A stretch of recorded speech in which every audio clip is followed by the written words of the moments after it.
Hola amigos y amigas, sean bienvenidos al presente video. Somos alumnos de la Universidad Nacional San Agustín de Arequipa de la Facultad de Derecho. Esta presentación está siendo realizada por Yajaira Camargo Paredes, Gaby Pilar Castro Huanca, Pedro Antonio Durán Cruz, John Arrozquipa Quispe, Sandy Oviedo Araujo. Mis compañeros y yo, el día de hoy les brindaremos la información adecuada y pertinente respecto del tema que nos reúne, proceso de terminación anticipada. ¿Qué es? Es un proceso especial y un mecanismo de simplificación procesal que sustenta en el principio de consenso y en virtud del cual se beneficia el procesado que acepta los cargos con una reducción de pena, en la medida también que permite la culminación anticipada de la causa penal. Su ubicación normativa se encuentra regulado en el libro quinto, sección quinto, en los artículos 468 al 471 de nuestro nuevo Código Procesal Penal, siendo de aplicación supletoria en todo lo no previsto las reglas del proceso común, siempre que no se vulneren las disposiciones y principios en que se sustenta, así como su estructura procesal. La terminación anticipada se fundamenta en la necesidad de lograr una justicia rápida y eficaz, siendo uno de los exponentes de la justicia penal negociada. Las personas legitimadas para poder solicitar esta terminación anticipada son el fiscal, el imputado y de forma conjunta el fiscal e imputado acompañando un acuerdo provisional sobre la pena, reparación civil y demás consecuencias accesorias. Respecto a la oportunidad de la terminación anticipada, esta puede realizarse solo durante la investigación preparatoria y por una sola vez. Respecto del trámite de la terminación anticipada, este se da de la siguiente manera. Primero, se inicia solicitud del imputado o requerimiento fiscal o pedido de ambos. El juez de investigación preparatoria pone en conocimiento dicha petición a todas las partes por el plazo de 5 días. Esto se encuentra regulado en el artículo 468, inciso 1, 2 y 3 del nuevo Código Procesal Penal. Segundo, en el plazo señalado, las partes se pronunciarán acerca de la procedencia del pedido y en su caso formular sus pretensiones. Esto se encuentra regulado en el artículo 468, inciso 3 del nuevo Código Procesal Penal. Y tercero, se cita audiencia, la cual se realizará con el carácter de privada. Respecto a la audiencia de terminación anticipada, las personas que van a intervenir en ella son: la audiencia se instala necesariamente con la presencia del fiscal, el imputado y su abogado, defensor. Es facultativa la presencia de las demás partes procesales, lo cual lo indica el artículo 468, inciso 4 del nuevo Código Procesal Penal, pues por excepción, el fiscal está legitimado para acordar sobre la reparación civil, aun cuando haya actor civil constituido y ausencia de éste. Y el ámbito del acuerdo. A. Circunstancias del hecho punible. B. Pena, que en el caso de la imposición de privativa de libertad puede ser efectiva o no efectiva. C. Reparación civil. D.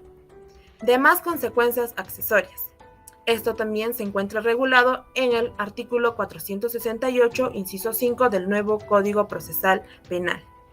Se debe cuidar que en el acuerdo no se omita pronunciamiento sobre la situación de los demás sujetos procesales, ya sea el tercero civil, personas jurídicas, etc. Respecto del desarrollo de la audiencia, se da en 3 etapas. La primera etapa: iniciada la audiencia, el fiscal presenta los cargos contra el imputado, quien tendrá la oportunidad de aceptarlos en todos o en parte, o rechazarlos. En la segunda etapa, el juez, previamente a la admisión o rechazo de cargos, debe explicar al imputado los alcances y consecuencias del acuerdo, especialmente la limitación de controvertir su responsabilidad.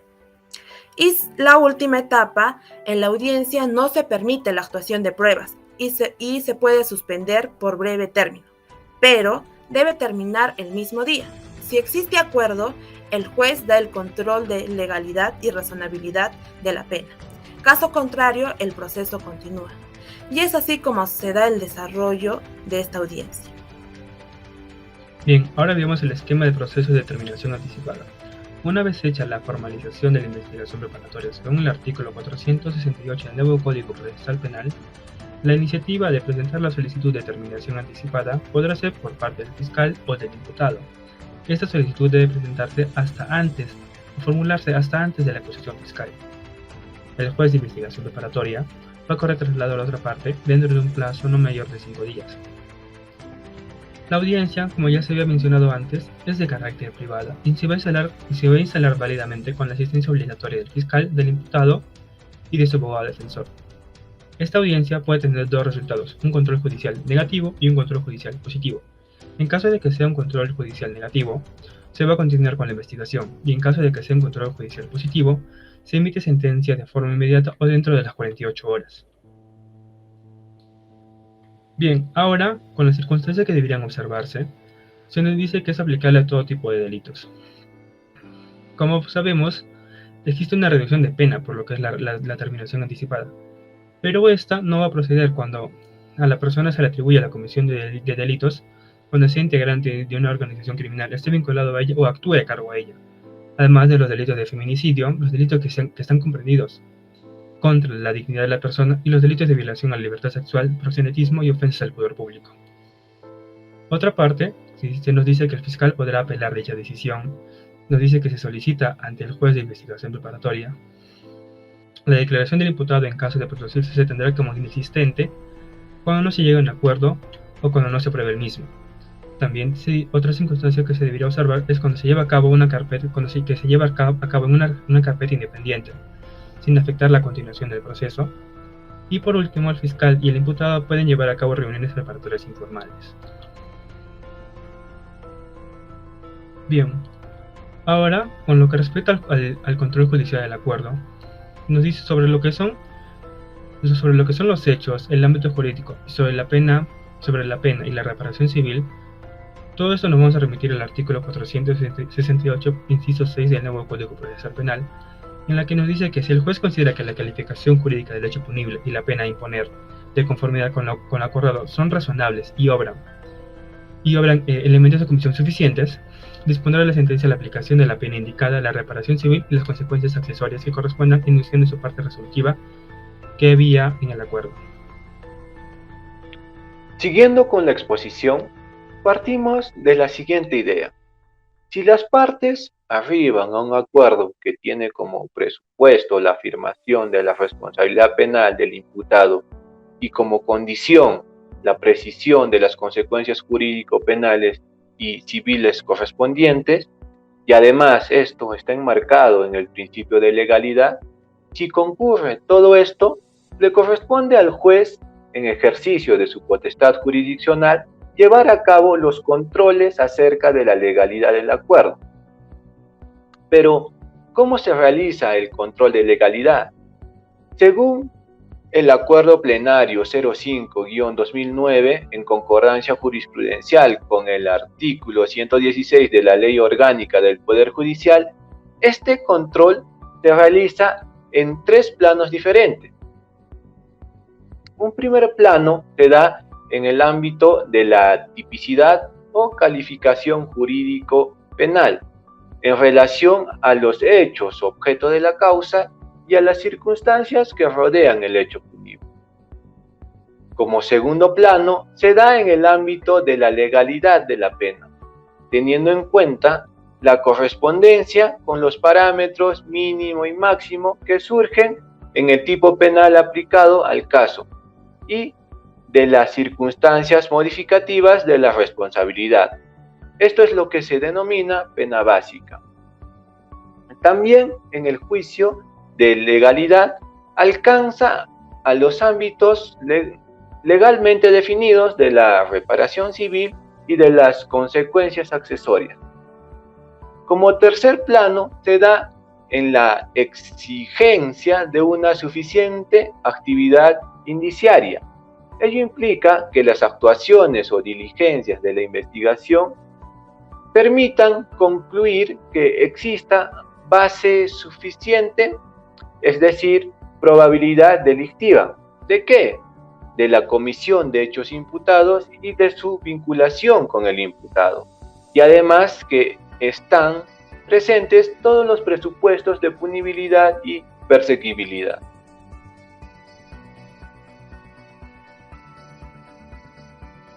Recursos impugnatorios. Aquí podemos dividirlo en dos partes, en el caso de aprobación del acuerdo y en el caso de desaprobación del acuerdo. En el caso de aprobación del acuerdo, puede ser apelada por el agraviado o el actor civil si el monto de su pretensión sobre la reparación civil no fue tomada en cuenta. Los demás sujetos procesales, cuando cuestionen la legalidad del acuerdo, cuando hablamos de demás sujetos procesales, podemos hablar de un tercero civilmente responsable. En caso de desaprobación del acuerdo, la apelación puede ser interpuesta por el fiscal por falta de motivación, por causarle agravio al no poder concluir el proceso cuando su pretensión punitiva resulta satisfecha con el acuerdo, o también por el imputado al no poder acogerse al beneficio que otorga la terminación anticipada.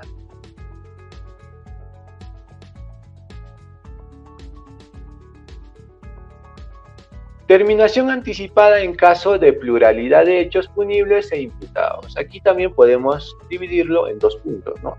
Acuerdo total y un acuerdo parcial. Acuerdo total. La regla es que procede la terminación anticipada cuando todos los imputados lleguen a un acuerdo y todos los hechos punibles que se incriminen a cada uno. Y hay un acuerdo parcial. Procede en el caso de delitos conexos y en relación con otros imputados siempre que no perjudique la investigación o si la acumulación no resulta indispensable. Bien, continuamos con lo que son los efectos de la decisión judicial y para esto se va a dar una serie de situaciones.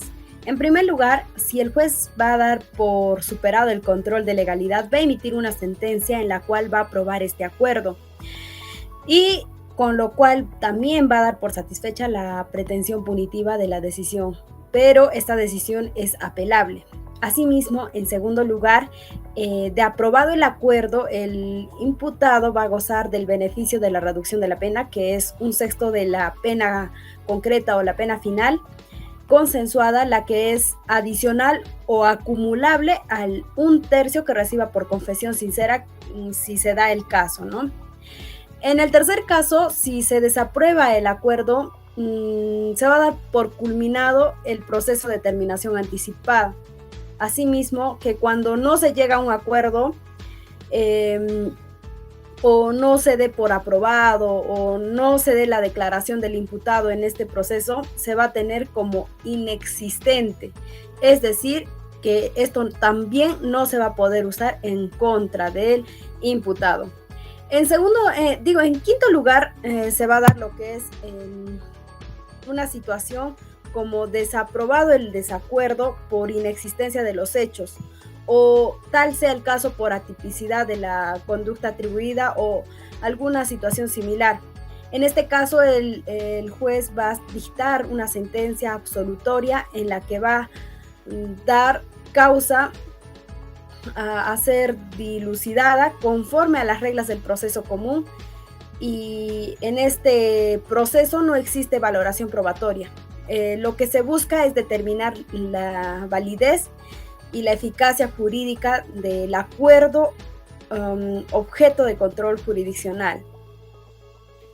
Bien, para los beneficios de este acuerdo que se va a dar, se van a dar dos situaciones. En primer lugar, en el caso de la confesión, se va a dar la reducción de 1/3 de la pena. Esto de acuerdo al artículo 161 del nuevo Código Procesal Penal. Y esta confesión va a permitir que se rebaje la pena. Pero tiene dos características eminentes esta confesión, y es que debe ser realizada de manera espontánea y sincera. En segundo lugar, la reducción adicional de un sexto de la pena que se le corresponde, ¿no? Si el proceso hubiera terminado mediante un juicio oral.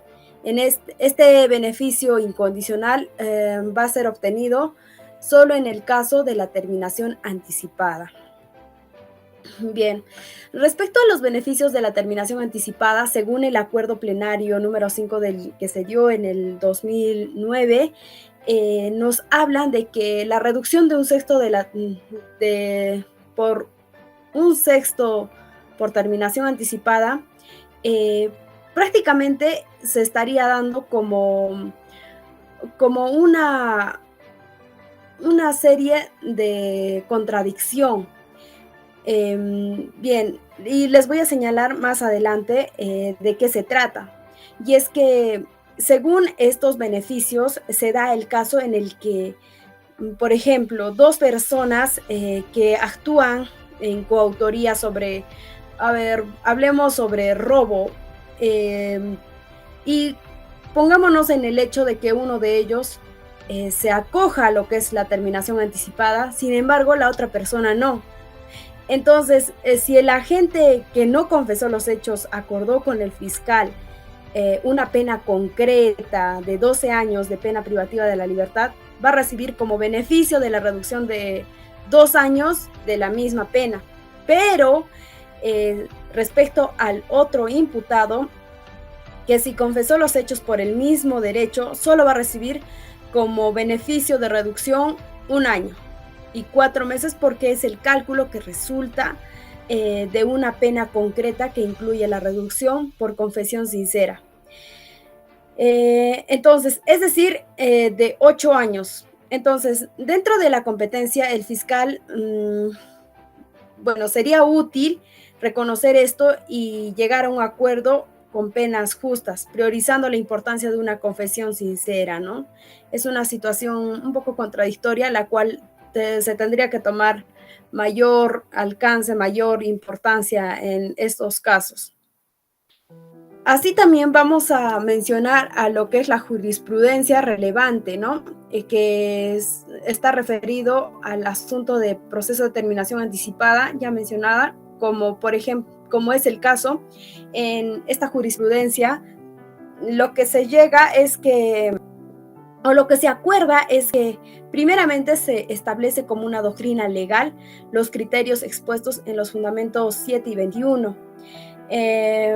Para precisar, ¿no?, los principios jurisprudenciales que contiene la doctrina legal antes mencionada deben ser invocados por los jueces de todas las instancias judiciales sin perjuicio de la excepción que estipula en el segundo párrafo del artículo 22 de la Ley Orgánica del Poder Judicial. Entonces, de esto se trata este acuerdo plenario a la cual citamos. Eso sería todo por mi parte. Muchas gracias.